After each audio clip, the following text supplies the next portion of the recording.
Zee 24 तास एक पाऊल पुढे. आणि आता पाहूयात काही हॅपनिंग न्यूज आमच्या स्पॉट 5 या सेगमेंट मधून.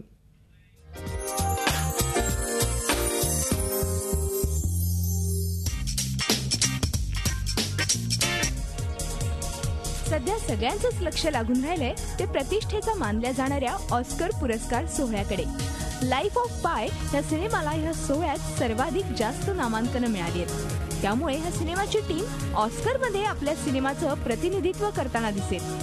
अपवाद फक्त तब्बूचा, कारण तब्बू ह्या सोहळ्यादरम्यान सलमान खानसह शूटिंग करते. मेंडल ह्या सिनेमाच्या शूटिंगमध्ये तब्बू बिझी असणार आहे, त्यामुळे ऑस्कर पुरस्कार सोहळ्यात तब्बूचं दर्शन घडणार नाहीये.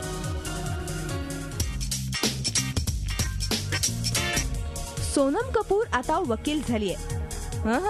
सोनमनं आपलं प्रोफेशन बदललेलं नाहीये, तर एका सिनेमात सोनम वकिलाची भूमिका साकारते. या भूमिकेसाठी सोनमनं आतापासूनच मेहनत घ्यायला सुरुवात केलीये, कारण एका वकिलाची सोनमनं भेटही घेतलीये. वकिलांचं वागणं बोलणं याचा अभ्यास ती त्या भेटी दरम्यान करणार आहे म्हणे. मेरी जंग सिनेमात अनिल कपूरनं या वकिलाची भूमिका उत्तमरित्या साकारली होती. त्यामुळे सोनम आता वकिलाची भूमिका कशी साकारते याकडे सगळ्यांचंच लक्ष लागलंय. सोनाक्षी सिन्हाची सध्या बॉलिवूडमध्ये खूपच चलती आहे. एका पाठोपाठ एक हिट सिनेमांमुळे सोनाक्षी अल्पावधीतच बॉलिवूडमध्ये टॉप अभिनेत्रींच्या लिस्टमध्ये जाऊन पोहोचली आहे. त्यामुळेच आता सोनाक्षीनं आपल्या मानधनातही घसघशीत वाढ केली आहे. सोनाक्षीला एका तेलुगू सिनेमाची ऑफरही आली आहे आणि ह्या सिनेमासाठी सोनाक्षीनं 5 कोटींचं मानधन मागितलंय. सोनाक्षीच्या मानधनाचा आकडा ऐकून निर्मात्यांच्या तोंडचं तर पाणीच पळालंय.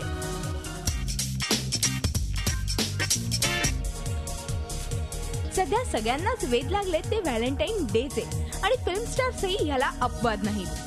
बॉलिवूडचा किंग ऑफ रोमांस म्हणजे शाहरुख खान आपली पत्नी गौरीसह हा दिवस सेलिब्रेट करणार आहे. मात्र फक्त एक दिवसच नाही, तर 365 दिवस आपण व्हॅलेंटाईन डे साजरा करावा असं शाहरुख खानचं म्हणणं आहे.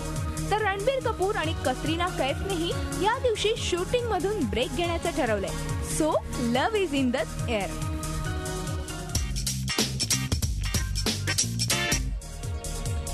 बॉलिवूड सेलिब्रिटी आपली सामाजिक बांधिलकी कायमच जपत असतात. ह्याला श्रेयस तळपदेही अपवाद नाही.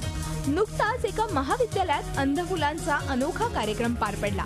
यावेळी संगीत, नृत्य, मलखांब असा कलाविष्कार ह्या अंध मुलांनी सादर केला आणि ह्या मनापासून कौतुकही केलं. माझी आई इथे शिकली आहे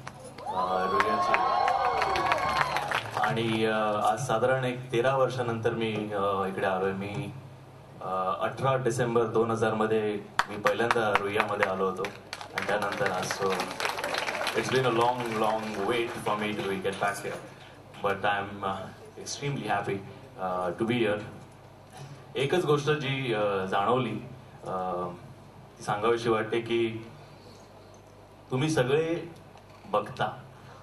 बघू शकता आणि बघत राहावं, ती म्हणजे स्वप्न. खूप स्वप्न बघा, मोठी स्वप्न बघा, चांगली स्वप्न बघा, कारण स्वप्न हे निश्चितपणे पूर्ण होतं. झी 24 तास एक पाऊल पुढे.